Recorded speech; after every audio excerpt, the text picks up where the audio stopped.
Seigneur, maintenant tu peux faire souffler ton esprit, que ta parole nous parle et qu'elle apaise nos pensées, qu'elle façonne notre fidélité. Amen. Nous lirons dans l'évangile du jour, l'évangile de Luc, chapitre 21, 5 à 19.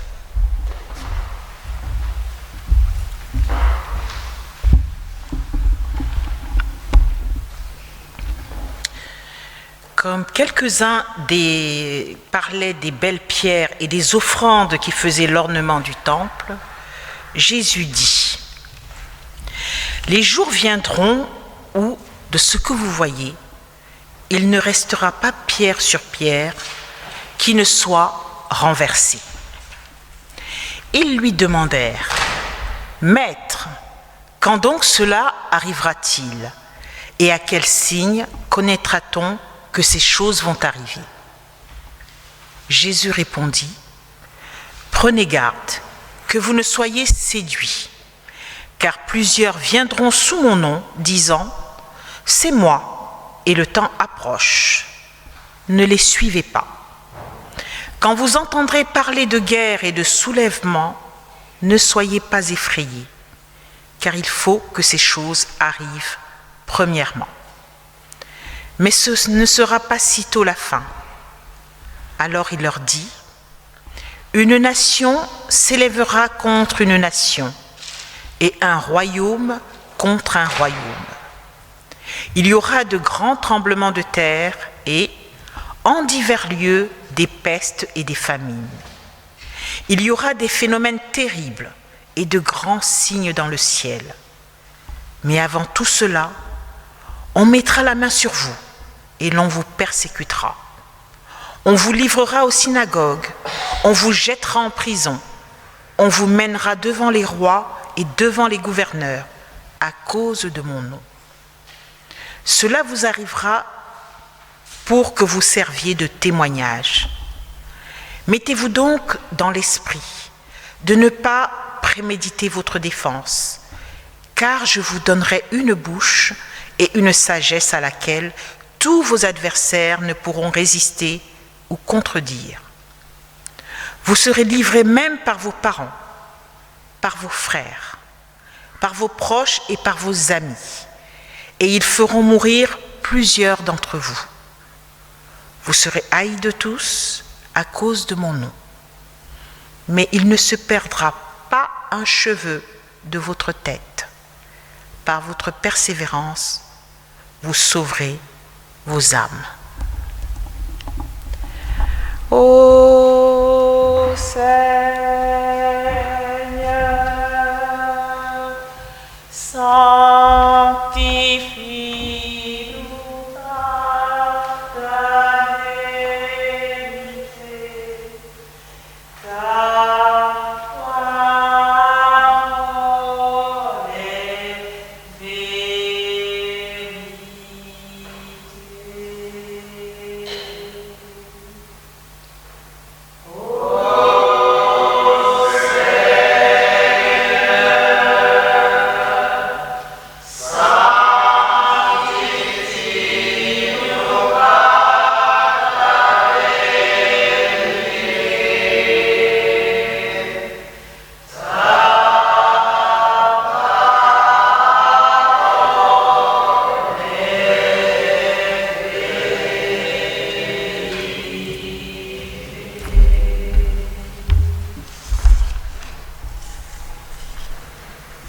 Jésus annonce ici des catastrophes, le temple détruit, des guerres dans le monde, des persécutions des chrétiens, une espèce d'ambiance de fin du monde.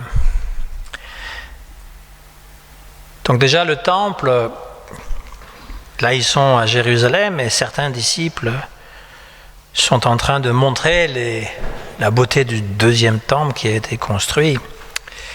Et Jésus, au lieu d'en admirer les prouesses, eh bien, il dit : il ne restera pas une seule pierre qui restera debout. Le lieu le plus sacré de l'époque, le temple, qui était un lieu de pèlerinage pour des milliers de personnes, eh bien, Jésus le remet en cause à plusieurs reprises. D'abord, en disant « détruisez ce temple et je le reconstruirai en 3 jours ». Ensuite, à la Samaritaine, quand il dit « ce ne sera plus à Jérusalem ou sur le mont Gazirim, mais en esprit et en vérité qu'on adorera Dieu ». Et puis, bien d'autres moments, quand il chasse les marchands du temple, on dirait qu'il ne respecte pas le lieu le plus sacré de la religion de son époque. Et il annonce cette destruction du temple, à la fois son corps, mais aussi le temple, comme l'avaient fait déjà certains prophètes comme Jérémie. Ils avaient aussi parlé de la destruction du premier temple de Jérusalem. Et c'est pour cela qu'on a voulu tuer Jérémie aussi. Alors, quand on lit cela avec le recul, parce que nous, on a ce privilège de lire une histoire qu'on connaît déjà. Déjà, quand vous êtes un lecteur d'un roman quelconque, vous avez une emprise sur les personnages qu'eux n'ont pas. C'est-à-dire que vous pouvez deviner la situation dans laquelle ils sont, ou encore qu'est-ce qui va leur arriver, ou encore quel danger ils font, parce qu'on est un peu comme transcendant. Le lecteur est transcendant. Et il ne peut rien dire aux personnages qui sont dans le roman. Mais ça, il s'agit d'un roman. La Bible, c'est quelque chose qui est écrit autrement qu'un roman et qu'on a lu parfois, plusieurs fois. Donc on connaît exactement qu'est-ce qui va arriver. On sait que le temple sera détruit. Même le lecteur qui débute, il va très facilement comprendre que le temple, effectivement, a été détruit en 70 après Jésus-Christ, donc quelques décennies après l'arrestation, la crucifixion de Jésus. Et donc, on a tendance à penser qu'il s'agit d'une vision future, d'une prédiction, ou encore, dans son acceptation populaire, la prophétie, c'est quelque chose qui va se réaliser. Ah bah oui, ben voilà, Nostradamus, voilà. Je ne sais pas si vous avez jamais lu les quatrains de Nostradamus, ils sont incompréhensibles. Ils sont incompréhensibles, mais on leur fait dire toutes sortes de choses. Ah oui, il avait prévu Hitler, il avait prévu celui-ci, il avait prévu cela. Il y a peut-être une prédiction qui était vraie, c'était la mort du roi à son époque, qui est mort dans un combat, dans un tournoi, mais sinon, on lui fait dire un peu n'importe quoi, mais c'est la nature humaine que de voir des choses miraculeuses un peu partout, et de penser que voilà, Jésus avait prévu donc la destruction du temple, et il parle de catastrophes. Et donc, voilà, ces catastrophes vont avoir lieu. Elles auront lieu et à notre époque. Voilà. En tout cas, ce qui est certain, c'est que la destruction du temple, qui était plus grand encore que le temple de Salomon, c'est un événement capital pour la religion chrétienne et la religion juive, puisque la religion juive, telle qu'on la connaît aujourd'hui, eh bien, c'est modelé à partir des restes, on va dire, du temple. C'est plus le temple qui est la référence. On est dans la synagogue, c'est une religion familiale. Lorsqu'ils font le Shabbat, c'est dans la famille. Et pour la religion chrétienne, eh bien, c'est de dire, ben voilà, Jésus l'avait prédit. Il avait prédit que finalement, il n'y aurait plus de temple et que ce sera la fin de ce monde-ci. Jésus prédit aussi, ou encore il parle des faux messies, des gens qui vont venir et qui vont dire que c'est lui qui est retourné, parce qu'il y avait cette croyance au début que Jésus reviendrait bientôt, avant même que les premiers chrétiens ne meurent, il reviendrait en gloire. Il n'est pas revenu, physiquement il n'est pas revenu. Il y a eu des faux messies, déjà même dans la religion juive, Bar Kokhba du 1er siècle. C'est bien ça qui a entraîné la destruction du temple d'ailleurs. C'est quelqu'un qui a prétendu être le Messie et qui a été suivi par des notables et des gens très importants du judaïsme. Et donc il y a eu une espèce de révolte, parce que c'était la conception d'un Messie plutôt guerrier, d'une révolte contre les Romains qui s'est terminée par la destruction non seulement du temple, mais de toute la ville de Jérusalem. Elle a été rebaptisée par les Romains. Et donc, ces faux messies, ces faux prophètes, qui finalement amènent plutôt des catastrophes qu'autre chose. Alors, il y en a eu beaucoup dans l'histoire. Et dans le monde moderne, eh bien, ça foisonne aussi.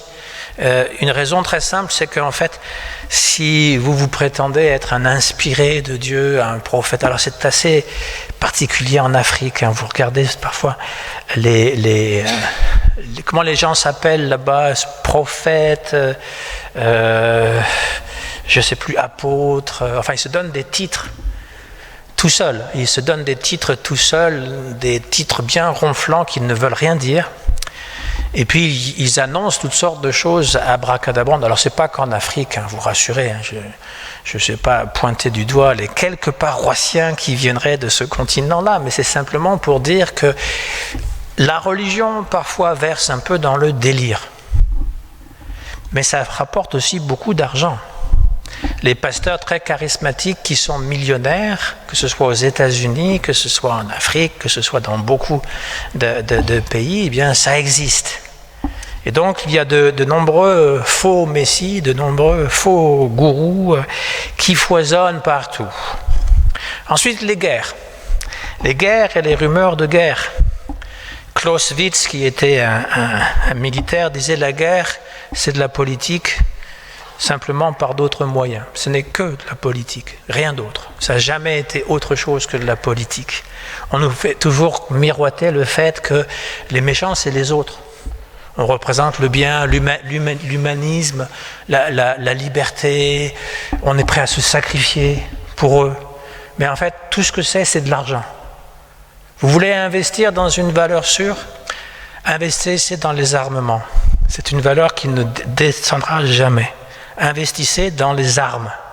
La France est le 3e pays au monde à vendre des armes, juste un peu avant la Grande-Bretagne. Et ils vendent des armes aux 2 pays belligérants. Donc ça, c'est l'expertise, n'est-ce pas, de toutes les politiques de vendre, de faire de l'argent. L'autre chose, c'est des territoires, uniquement ça. La guerre en Ukraine, c'est uniquement une question du territoire. Les politiciens s'en fichent complètement des habitants, mais complètement. Mais ils vous font croire à vous que c'est une guerre humanitaire. Donc on dit oui, allez bombarder les méchants. Allez tuer les méchants que vous ne connaissez pas. Des guerres. Il n'y a pas eu plus de 15 minutes de paix dans le monde depuis 2000 ans. Pas plus. Toujours des guerres, tout le temps. Et on est toujours en train de dire, oui, mais cette guerre-là est différente. Je la soutiens. Oui. Allons envoyer nos enfants se faire tuer sur les champs de bataille ou revenir avec des chocs post-traumatiques. Vous verrez ce que c'est. Vous verrez ce que c'est que la guerre. Mais la guerre, elle fait partie de ce monde. Ce monde où on veut toujours pouvoir posséder davantage. Et on considère qu'il y a trop de monde et qu'il faut se débarrasser d'une partie de la population. Que dit Jésus? Est-ce qu'il prend parti? Les Américains, les Russes, tout le monde pense que Dieu est avec lui. Hein? Qu'est-ce que dit Jésus? Dans le texte, pas ce que j'invente là. Ne vous inquiétez pas. C'est ce qu'il dit, ne vous inquiétez pas. Même si votre temple est détruit, même s'il y a des faux messies partout, même s'il y a des guerres partout, ne vous inquiétez pas. L'inquiétude, la peur, la panique même, c'est pourtant l'émotion dominante dans une société devenue folle. Même la colère est une forme de peur. Et donc, on pourrait facilement dire, ben voilà, Jésus il parle de notre époque. Quand vous entendrez parler de guerre et de soulèvement populaire, ne vous inquiétez pas. On se dressera nation contre nation, royaume contre royaume. Il y aura des grands tremblements de terre, des épidémies de peste et de famine. Des faits terrifiants surviendront, des grands signes dans le ciel. Depuis quelques années, les catastrophes naturelles se sont multipliées, sont devenues de plus en plus effrayantes, on va dire. Les incendies, par exemple, qui a détruit tellement de kilomètres de forêt en Australie, en Californie et même en France, des épidémies bizarres avec des solutions très bizarres aussi. Et Tout ça sur une espèce de propagande de panique permanente sur les médias, entrecoupée de quelques jeux où vous pouvez gagner des millions. Est-ce qu'on ne vit pas dans un monde totalement débile, totalement déconnecté? Et donc, ce qu'il y est indéniable, c'est que nous vivons l'effondrement de la société capitaliste. Que vous soyez d'accord ou non, que vous soyez dans le déni ou non, c'est une réalité. La société capitaliste qui domine le monde depuis 60 ans est en train de s'effondrer. Et les États-Unis en sont très conscients, ils sont prêts à mener toute l'Europe et tous les alliés dans une guerre nucléaire, ça ne les dérange pas, du moment qu'ils puissent continuer à dominer le monde. Et donc ça nous fait très peur. Ou alors on est dans le déni, ou alors on est dans la dépression. C'est-à-dire que la peur, la colère, la tristesse, la résignation, mais qu'est-ce qu'on peut faire? La culpabilité, le sentiment d'impuissance, mais c'est partout pareil. Eh bien, c'est ce qui domine. Et puis dans les pires cas, c'est la dépression. Beaucoup de dépression, beaucoup de gens sont déprimés. Depuis les quelques dernières années, des gens qui vont même se suicider, ou alors qui vont s'anesthésier à coups de pilules, parce que vous allez voir votre médecin, il va vous prescrire toutes sortes de pilules pour empêcher finalement de ressentir cette peur, panique, ou encore l'alcool, la drogue, le travail, la consommation à outrance, l'écran, on passe sa journée devant un petit écran ou le grand écran, la malbouffe. Et donc ce sont les persécutions modernes, on va dire, elles sont plus d'ordre psychologique, même si physiquement, on va aussi en pâtir toutes sortes de maladies.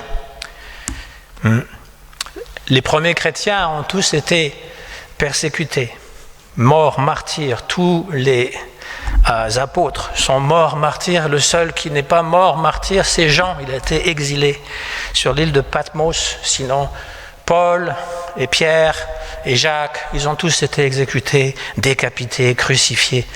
D'autres ont été livrés aux lions. Et donc, c'est quelque chose, une époque assez difficile.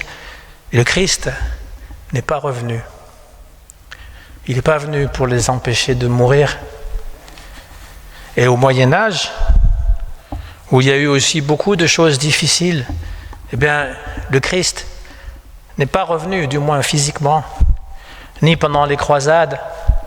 On allait délivrer le tombeau du Christ, mais aussi piller les nations, n'est-ce pas? Les croisés ont commencé à piller Byzance avant d'aller à Jérusalem. La peste, elle a décimé les 2/3 de l'Europe en pratiquement 2 semaines. Le Christ n'était pas là. Il n'était pas là non plus durant la Première Guerre mondiale, ni la Seconde Guerre mondiale, ni durant Hiroshima et Nagasaki. Pas de Christ, pas physiquement. Personne. Alors il y a des chrétiens qui ont pensé peut-être que Jésus s'est trompé. Albert Schweitzer, prix Nobel, c'est ce qu'il a dit. Jésus s'est trompé. Quand il a prédit la fin d'un monde et le monde nouveau qu'il reviendrait, eh bien il s'est trompé. Peut-être que, à bien y réfléchir, peut-être que nous n'avons pas compris ce qu'il a dit. Peut-être que c'est nous qui nous sommes trompés. Parce que nous voulions une fin du monde spectaculaire. Mais il y a eu une fin du monde.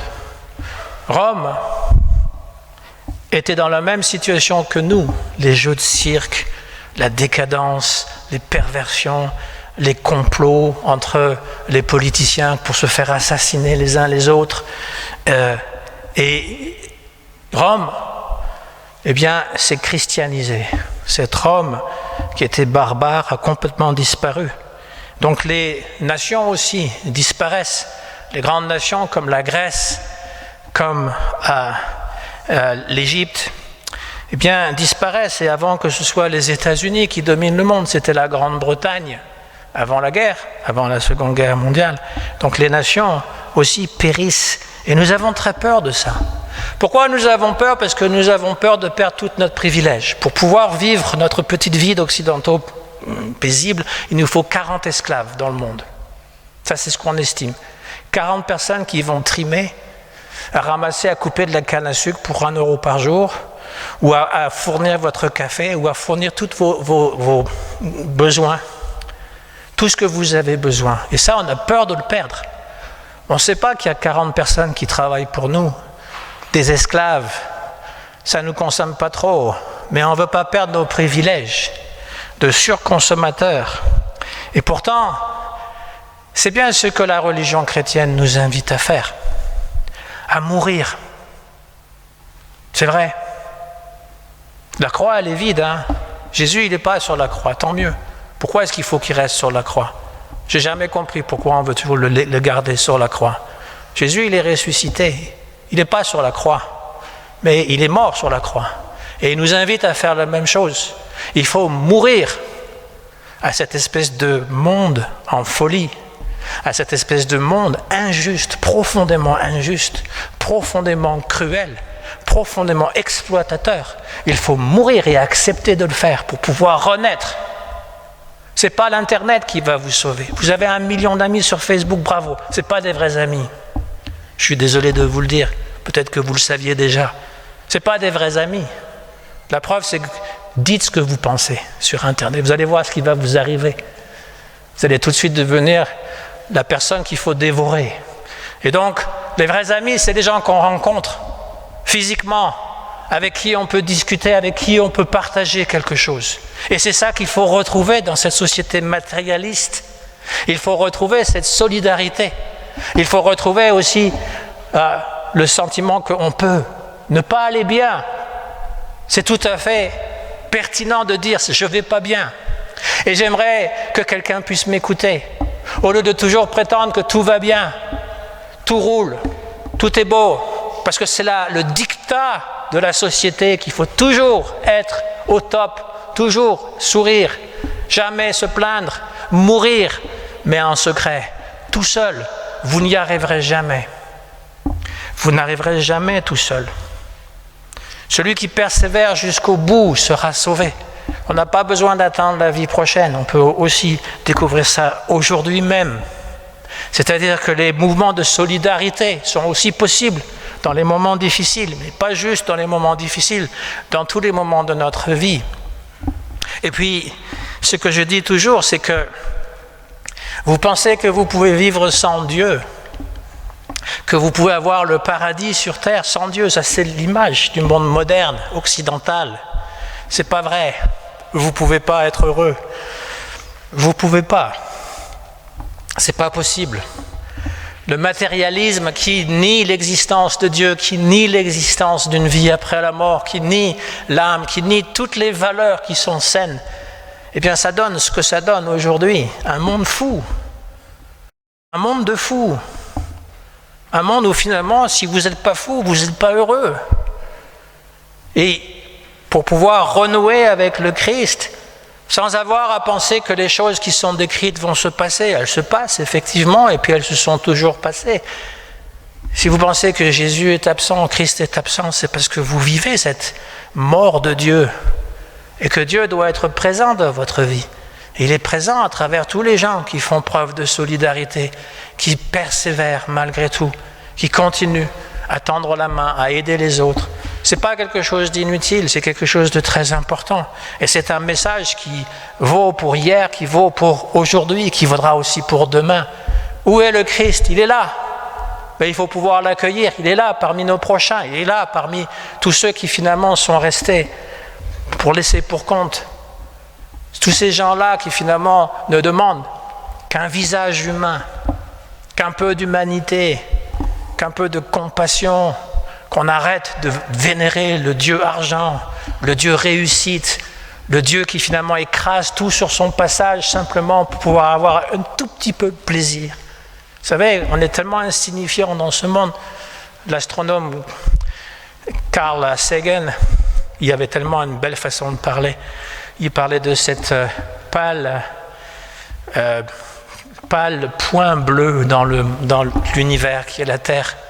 Il dit c'est un tout minuscule petit point bleu dans l'immensité cosmique. Mais sur ce petit point bleu, il y a tellement de gens qui se pensent si importants, si irremplaçables, qui sont prêts finalement à démolir tout Et c'est ça qui est incroyable pour lui, qui était humaniste. Il se disait c'est incroyable qu'on n'est même pas capable de voir la petitesse de l'espace qu'on occupe.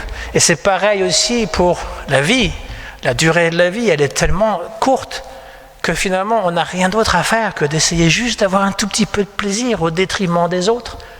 C'est incroyable, ce renversement des valeurs. Incroyable, cet égoïsme poussé à l'extrême. Que finalement, on ne voit plus les choses qui sont évidentes. Nous sommes des êtres humains, des créatures de Dieu. Sans Dieu, nous ne pouvons pas vivre. Avec Dieu, tout est possible. Et même la misère n'est pas une fatalité. Au nom du Christ. Amen.